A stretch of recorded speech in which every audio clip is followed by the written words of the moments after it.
सबसे पहले बात करते हैं उत्तराखंड की खबर की। उत्तराखंड में चारधाम यात्रा चल रही है, लेकिन इसी बीच एक दर्दनाक हादसा सामने आया। गंगोत्री हाईवे पर चट्टान खिसक गई, जिसकी चपेट में कई लोग आ गए। हादसे में एक की मौत हो गई है, जबकि 8 लोग घायल बताए जा रहे हैं।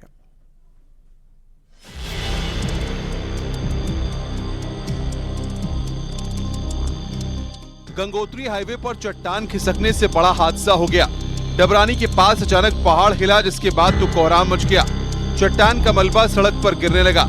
हाईवे से गुजर रही कई गाड़ियां मलबे की चपेट में आ गईं। हादसे में एक बाइक सवार की मौत हो गई, कई लोग घायल हो गए। चट्टान खिसकने के समय कितना डरावना मंजर होगा, उसकी गवाही दे रही ये तस्वीरें। हाईवे पर गाड़ी पलटी हुई है, 2 कार, एक बीआरओ का ट्रक, जेसीबी मशीन और पानी का टैंकर क्षतिग्रस्त हुआ है। सड़क पर जगह जगह चट्टान का मलबा पड़ा हुआ है, बड़े बड़े पत्थरों का ढेर है।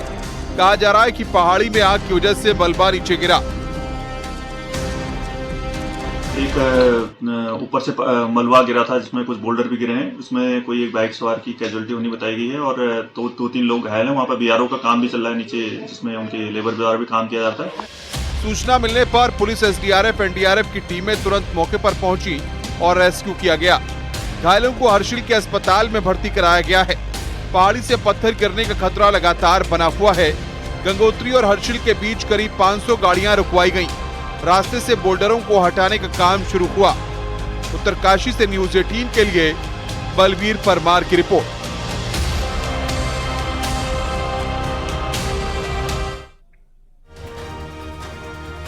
देश में हाई ब्लड प्रेशर के मामले तेजी से बढ़ रहे हैं। कहा जा रहा है कि 22 करोड़ लोग हाई ब्लड प्रेशर से पीड़ित हैं। युवाओं में भी तेजी से समस्या बढ़ रही है।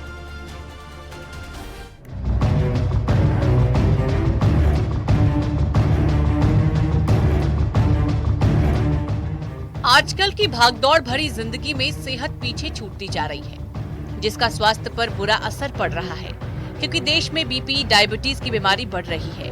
हाल ही में देश के सबसे बड़े अस्पताल दिल्ली एम्स के डॉक्टरों ने बताया कि देश में लगभग 22 करोड़ लोग हाई ब्लड प्रेशर से पीड़ित हैं, जिसमें चिंता बढ़ाने का काम किया है।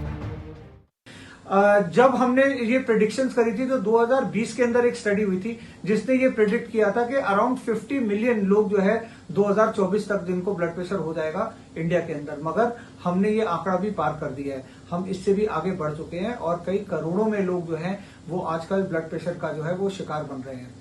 ऐसे में समझने की जरूरी चीज ये भी है कि जो लोगों का ब्लड प्रेशर है उसमें से सिर्फ 27 से 30% लोग जो हैं उनका ब्लड प्रेशर अच्छा वेल कंट्रोल्ड रहता है। इसका मतलब ये है कि उनको इनफ दवाइयां मिलती हैं या वो अपने ब्लड प्रेशर के लिए सही तरीके से दवाइयां लेते हैं, जिससे उनका ब्लड प्रेशर कंट्रोल रहता है। हर आयु वर्ग के लोगों में हाइपरटेंशन की समस्या देखी जा रही है। कई लोग अपनी सेहत को लेकर जागरूक नहीं रहते, जिससे परेशानी बढ़ती जा रही है।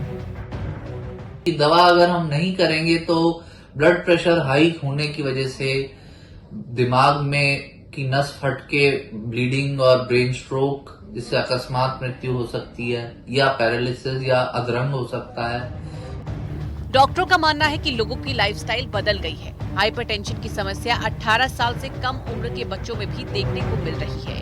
अगर आपका ब्लड प्रेशर बढ़ा है तो अपने डॉक्टर से इसकी जो है वो सलाह करें, प्रॉपर दवाइयां लें। खान पान में खासकर जो है वो नमक की चीजों को थोड़ा सा अवॉइड करें और अल्ट्रा प्रोसेस फूड जो होता है, यानी कि जो पैकेट के फूड होते हैं, उनको जो है वो अवॉइड करना चाहिए। साथ साथ रेगुलर व्यायाम करना चाहिए, फल फ्रूट ज्यादा खाने चाहिए, सलाद ज्यादा खाना चाहिए, पानी इनफ मात्रा में लेना चाहिए। इन सब चीजों से जो है सिंपल तरीके से आपका ब्लड प्रेशर कंट्रोल में रह सकता है। हाई बीपी के लक्षणों में चक्कर आना, थकान होना, धुंधला नजर आना, सिर में तेज दर्द रहना शामिल है। 4 में से 1 शख्स को हाई ब्लड प्रेशर की समस्या है, जो आने वाले समय में और भी बढ़ सकती है। इसलिए सेहत का ध्यान रखना बेहद जरूरी है। एम्स का मेडिसिन सेंटर है वो अब इस चीज पर काम कर रहा है कि इस समस्या को जो है वो रोका जाए, और डॉक्टर भी यही सलाह देते हैं कि अपने लाइफस्टाइल में थोड़ा सा सुधार किया जाए और अपने हैबिट्स को बदला जाए, ताकि इन सारी समस्याओं से बचा जाए। कैमरामैन हरीश के साथ फराह खान, न्यूज 18 दिल्ली। दिल्ली एनसीआर में लिफ्ट बंद होने के मामले लगातार सामने आ रहे हैं। नोएडा की सोसाइटी में एक परिवार लिफ्ट में फंस गया। लिफ्ट में परिवार के साथ छोटा बच्चा भी था। 15 मिनट के बाद सभी को बाहर निकाला गया।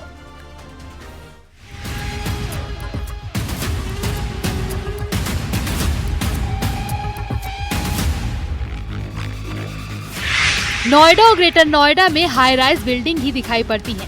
बिल्डिंग इतनी ऊंची होती है जिससे लिफ्ट यहाँ की मूलभूत जरूरत है। बिना लिफ्ट के ऊपर से नीचे या नीचे से ऊपर फ्लोर पर जाना संभव नहीं होता। लेकिन इन दिनों सोसाइटी में एक के बाद एक लिफ्ट के खराब होने की घटनाएं सामने आ रही हैं। अब ताज़ा मामला नोएडा की पॉश सोसाइटी का है, जहां पर लिफ्ट अचानक खराब हो गई। उस वक्त एक परिवार लिफ्ट में सवार था, जिसके साथ उनका छोटा बच्चा भी मौजूद था। 15 मिनट तक ये लोग बाहर ही नहीं निकल पाए। इस दौरान गर्मी से सभी का बुरा हाल हो गया था। मासूम तो रोने भी लगा था। पीड़ित परिवार मदद के लिए चिल्लाता रहा। सोसाइटी को लोगों को जैसे ही इस घटना का पता चला, उसके बाद गार्ड को बुलाया गया। काफी मशक्कत करने के बाद सभी को लिफ्ट से बाहर निकाला गया। कहा जा रहा है कि दंपति अपने परिचित से मिलने गया था, लेकिन जब वो उनके फ्लैट से नीचे आने लगे तो लिफ्ट अचानक बंद हो गई। नोएडा सेक्टर 120 की प्रतीक लॉरेल सोसाइटी की ई टावर की ये घटना है। इस घटना के बाद से सोसाइटी के दूसरे लोगों में जबरदस्त आक्रोश है। लोगों का कहना है कि लिफ्ट एक्ट लागू हो चुका है, लेकिन फिर भी लिफ्ट में फंसने के मामले सामने आ रहे हैं। लोगों का कहना है कि फ्लैट खरीदने से पहले बिल्डर बड़ी बड़ी बातें करते हैं, लेकिन लोगों की सुरक्षा के प्रति लापरवाही बरती जा रही है। सोसाइटी के लोगों का ये भी कहना है कि हजारों रुपए खर्च करने के बाद भी मेंटेनेंस का बुरा हाल है। सोसाइटी की कमान AOA के हाथ में है।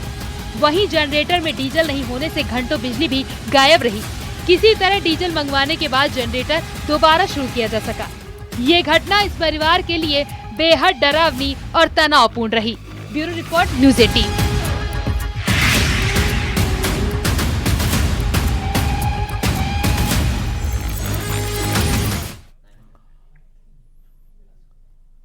उत्तर भारत के मैदानी इलाकों में भयंकर गर्मी पड़ रही है, तो वहीं देहरादून समेत उत्तराखंड के कई हिस्सों में भी गर्मी बढ़ी हुई है। गर्मी की वजह से पहाड़ों में आग की घटनाएं काफी बढ़ गई हैं।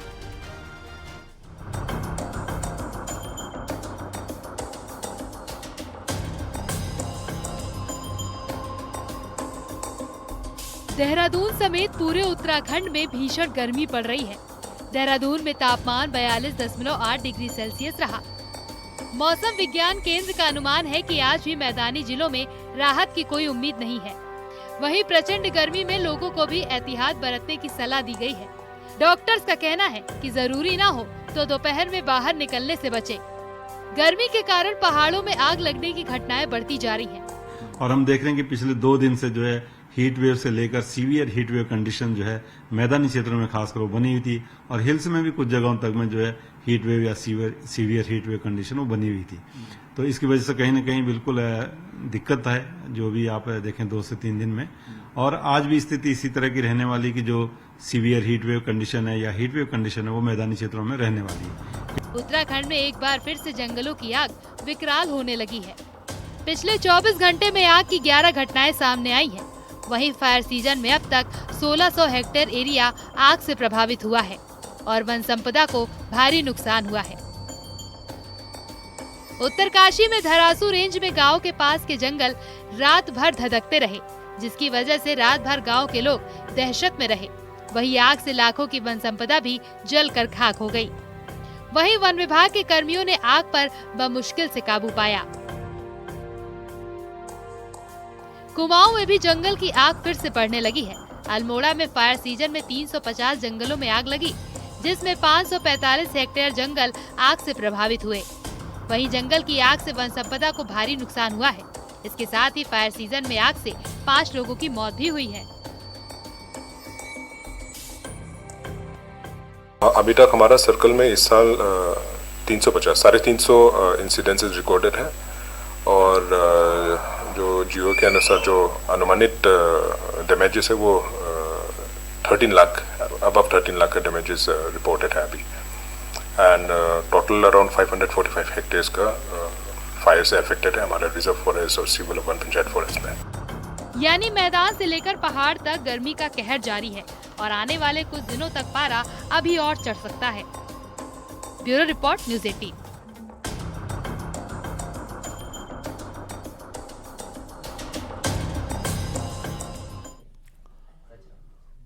पुणे पोर्शे कार हादसे में नया खुलासा हुआ है। नाबालिग की मां की भी संदिग्ध भूमिका सामने आई है। ब्लड सैंपल को लेकर बड़ा दावा किया जा रहा है।